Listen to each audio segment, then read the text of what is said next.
Hello, my name is Jasmine Davidson and this is my cooking demo. I'm starting off with a chef knife and I'm making sure I wrap my fingers around it and I'm gripping the spine with my 2 fingers. This is a spaghetti squash, and so we have to be careful when cutting it because it's a round vegetable that's pretty sturdy, and so you want to be careful by gripping your food and cutting it down the middle. There is another option to do this. You can just place the whole thing in the oven or air fryer in my case, which we're going to be using today. But it will increase the time period. So I'm starting with the spaghetti squash, but let me introduce you more to what we'll be doing today. I'm a student at MUIH, and I will be doing a cooking demo that demonstrates and centers around eating delicious and flavorful food that doesn't contribute to the high prevalence of metabolic disease in our country.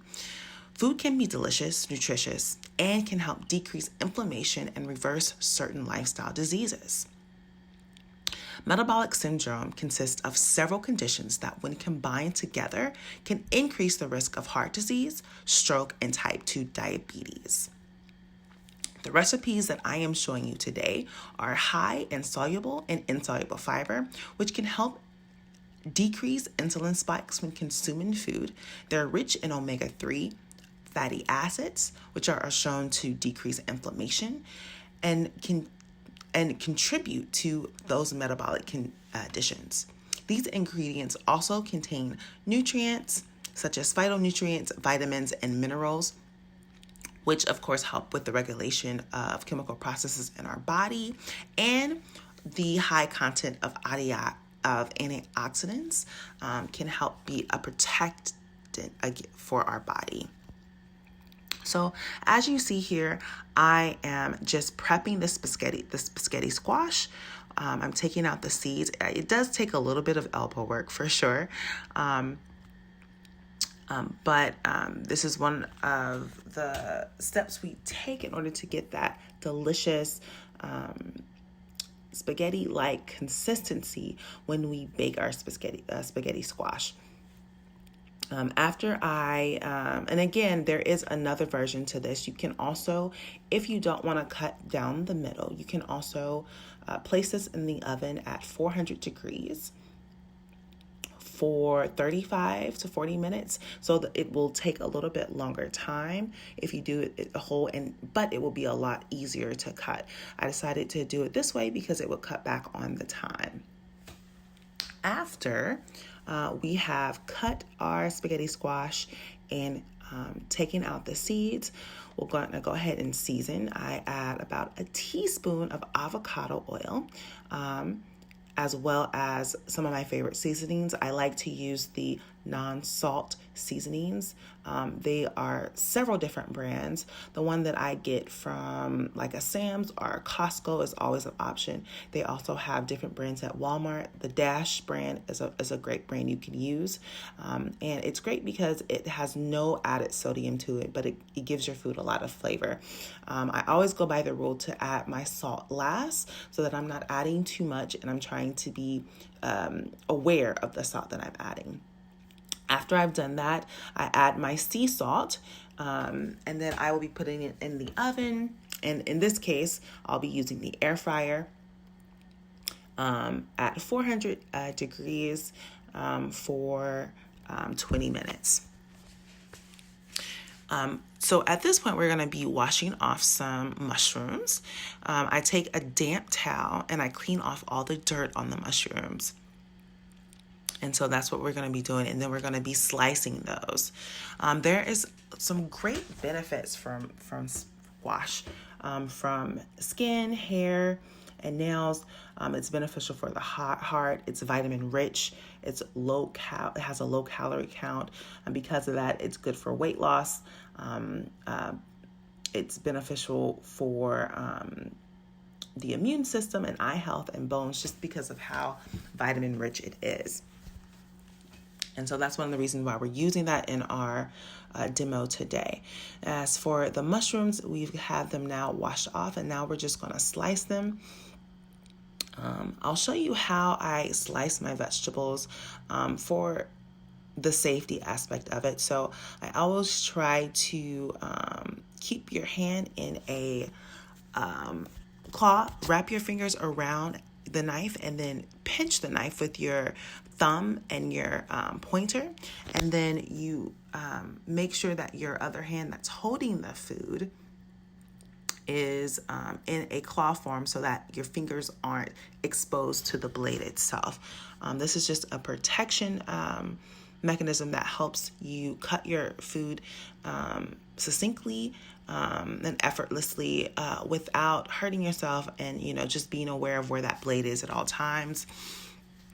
I know it seems counterproductive, but the sharper the knife, the better, because it's going to slide through your food easy, and it won't slip as much, which is what causes a lot of issues when it comes to knife. And to be honest, my knife wasn't the sharpest,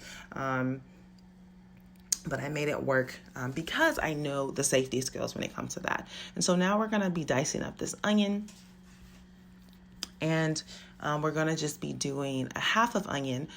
We did about 4 caps of mushrooms sliced, and then we're dicing up a half of about a large onion. Again, I wanted to show you that claw. And so we're going to go down the onion vertically. And then I always like to work on the opposite side of the blade. And then we're going to go horizontally on the onion. And then we're just going to dice that baby right on up to give us a nice medium dice for our dish today.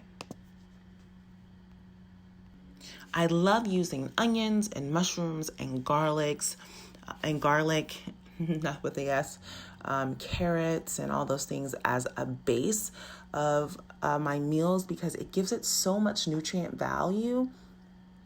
For instance, mushrooms can provide a source of vitamin D.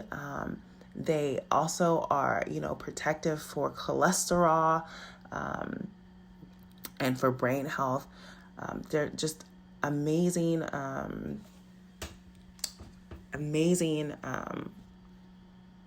ingredients just for your overall nutrient intake. And so adding these to the base of most dishes, I like to do that just for the nutrient value that it's adding to your food.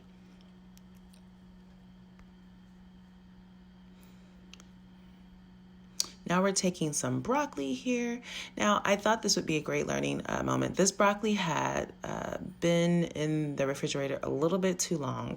And I wanted to use this instead of the frozen that I had on hand, just because we had it. And as you can see, the color is a little bit dull. And that basically just means that some of the nutrients has leaked out of this food. Sometimes it's even better to buy frozen because that is flash frozen vegetables maintain their nutrients a little bit more because they're not sitting in the grocery store for extended periods of time. And they can be a little bit more cost effective. So right here, I'm just kind of going through the broccoli and just trying to pick out as many pieces that I can that still looks good and doesn't have like a lot of brown marks or anything on it. Adding this to your dish gives it a great source of fiber. Broccoli is one of your cruciferous vegetables, which are rich in vitamins and minerals such as folate and vitamin K. They also contain vitamins such as vitamin A and C, which also help with lowering inflammation and reducing the risk associated with metabolic diseases. So I know it's becoming a theme. Decreasing inflammation is such a big part of reversing a lot of these lifestyle diseases. And to do that, we have to eat the right foods and continue to eat those foods in order to have that effect. So again, I'm just going through this broccoli, and because it was in the refrigerator a little bit long, I'm going through it pretty carefully just to make sure I'm getting most of the brown bits off. I would much prefer you guys to do a frozen.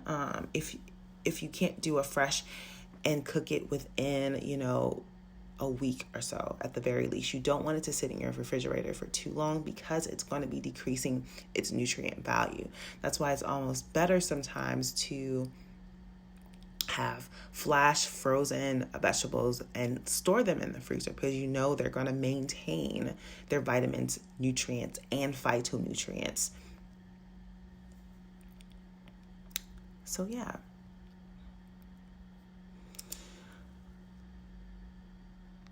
Now we have our 3 main ingredients, and our spaghetti squash is already cooked and ready to go.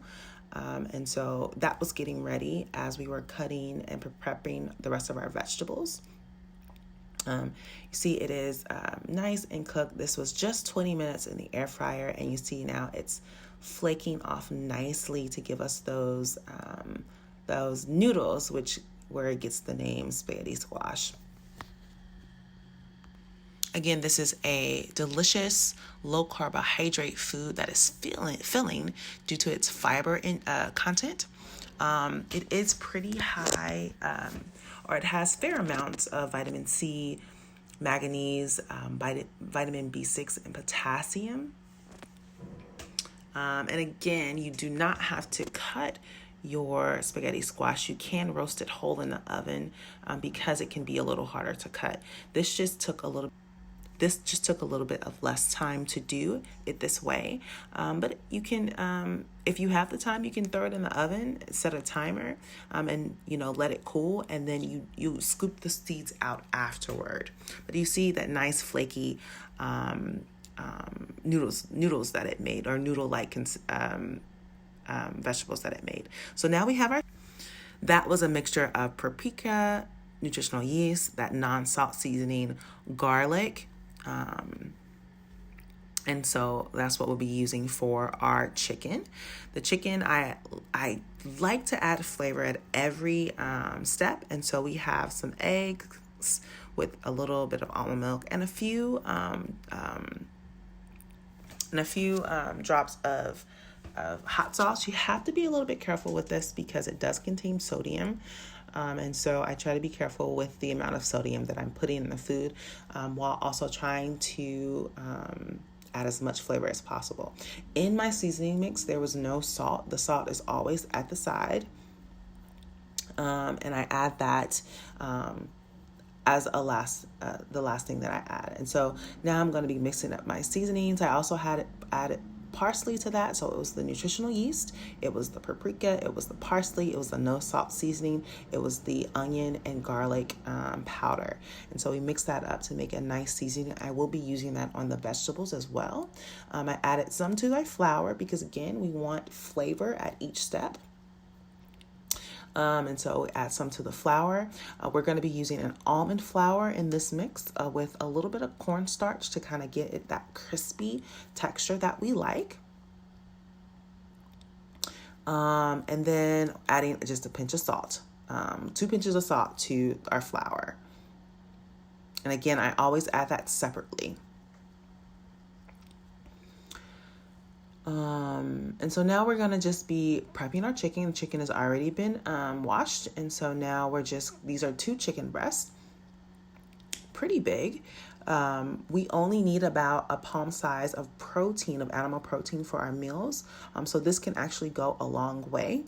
And so I'm just cutting them into smaller sizes. And so 2 large pieces of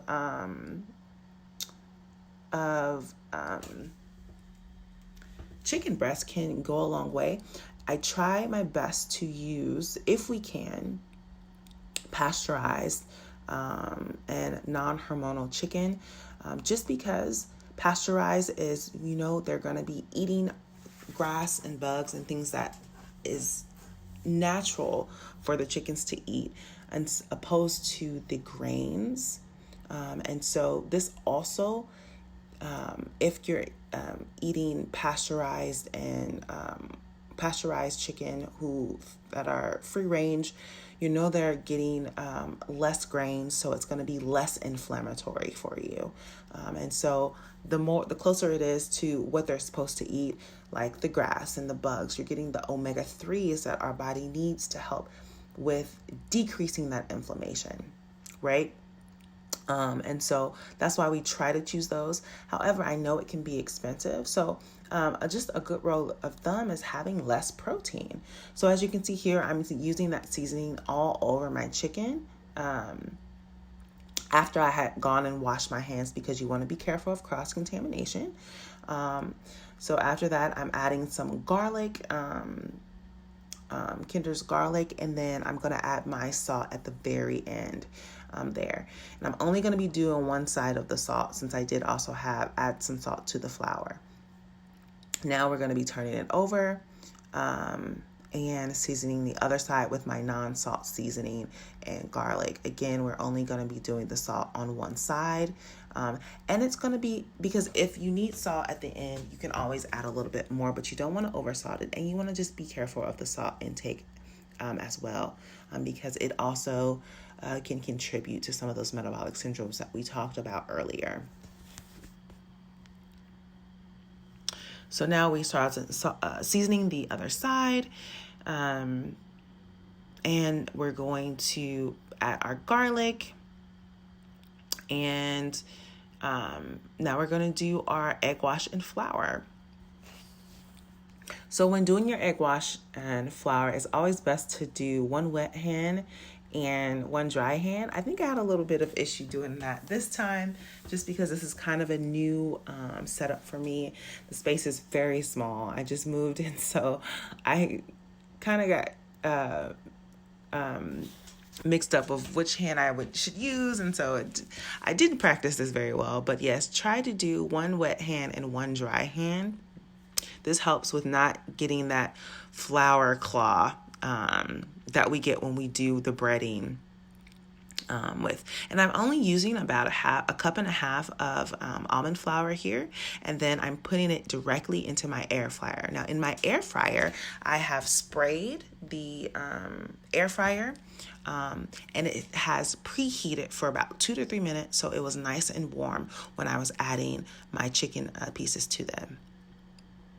So again, we put our egg wash, then we put in our flour mix that's seasoned as well. And we put it in our air fryer. And again, I end up getting a bit of a claw, but that's okay.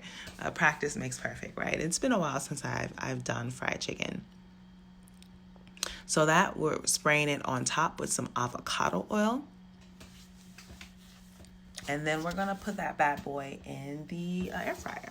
And we're going to put it in the air fryer for about 10 to 15 minutes. Turn it halfway, and you're going to put it in at 390 to get your chicken nice and crispy. Okay, and so now we're going to be sauteing our veggies as we're cooking our chicken. So we're adding some avocado oil to our pan, our saute pan. This is a ceramic pan that I'm using.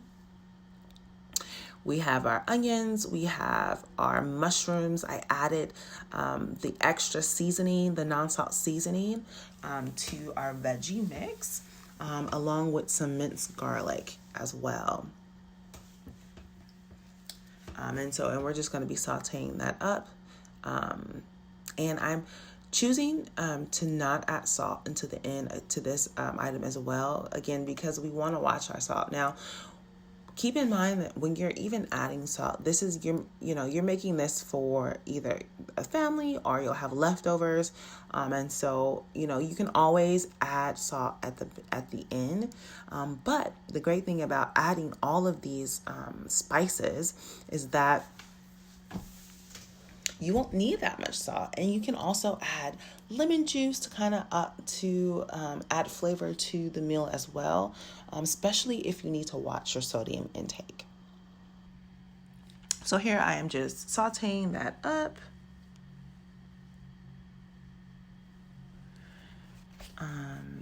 Trying to keep my station clean. As my grandma always taught me, clean as I go, but I've always had issues with that, especially, in new settings. And so this is a new little apartment. And so this is why we did it from this lens, because it's such a tiny kitchen. So I appreciate you guys joining in and learning this dish with me. So then I just added some minced garlic. It is really best to get your minced garlic fresh, but I used the minced garlic that we already had, that I already had in the refrigerator. Garlic has a nutrient called allicin that is quite protective. It's a powerful antioxidant that can help ease inflammation and block free radicals. So I do really try to add it to all meals, whether it's in the fresh minced form, in the dried form, powdered form. I try to add garlic at all stages.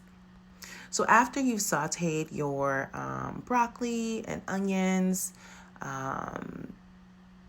after you sauteed your onions and mushrooms and garlic a little bit, I like to add a little bit of vegetable stock and add your broccoli.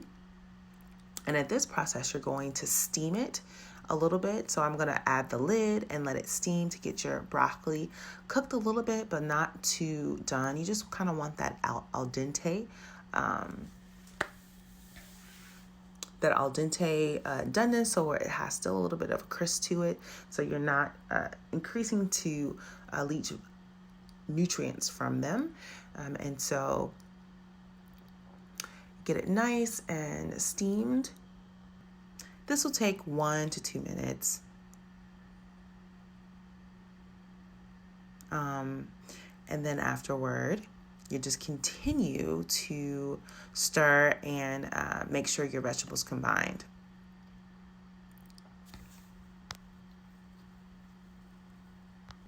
This dish was such a joy to make, and I really enjoyed combining the flavors. They went really well together. And so I just, this was a new creation, and it's one of the best things about kind of, knowing the combinations of spices and seasonings. You can pretty much do anything. You add any vegetables and have some type of stir fry, and this is basically what this is a type of stir fry. So as you can see, I added my spaghetti squash to this flavorful mix that had the mushrooms, the onions, the broccoli, the garlic, the seasonings that we used. I added some chicken stock to kind of make it all come together. And then at the end, I'll add some sea salt as well as a little butter to make it creamy. Now at this stage, you can add more things. You can add some cheese if you like. You could add, just as a topping to kind of give it a boost of flavor. You could add a little bit of coconut cream. And the great thing about that is you don't need a lot to make the dish come together, and this is a serving for 2 to 3 people. So adding a tablespoon or 2 of a coconut cream would be great if you're lactose intolerant. I added just a tablespoon of butter, or a little pat of butter to mine, and just to bring out the flavors a little bit, along with the with the seasonings. And it just made it nice and creamy and delicious. So this was just a joy to make, and it was really good. So I hope that you get a chance to create this flavorful vegetable medley that kind of looks like a pasta dish, but it's not. It's fiber rich, nutrient rich, herbs and spices rich. And so this is our completed meal. We have our air fried chicken that came out juicy and crispy.